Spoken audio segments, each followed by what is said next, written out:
કડીના ધારાસભ્ય કરશનભાઈ સોલંકીનું નિધન. રાજ્યસભાના સાંસદ મયંકભાઈ નાયકે દુઃખ વ્યક્ત કર્યું. ગુજરાત વિધાનસભાના કડીના ધારાસભ્ય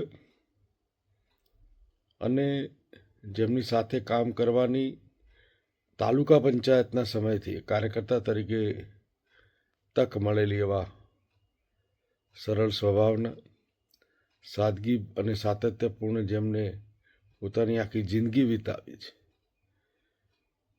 બસમાં મુસાફરી કરી અને ધારાસભ્યોની ફરજો નિભાવતા હતા એવા આદરણીય કરશનભાઈ સોલંકીજી આજે આપણી વચ્ચે નથી રહ્યા.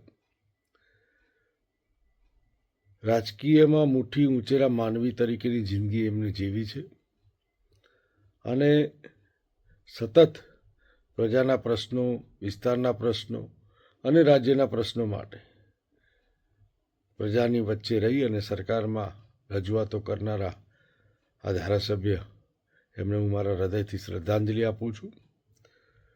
રાજ્યને અને વિસ્તારને તથા એમના પરિવારને એમના જવાથી જે ખોટ પડી છે એ ખોટ કદીએ ન પૂરાય એવી ખોટ છે. પ્રભુ એમના પરિવારને આ દુઃખ સહન કરવાની શક્તિ આપે એવી સોમનાથ દાદાને પ્રાર્થના કરું છું. પુનઃ એમના ચરણોમાં વંદન કરી અને એમને શ્રદ્ધાંજલિ આપું છું.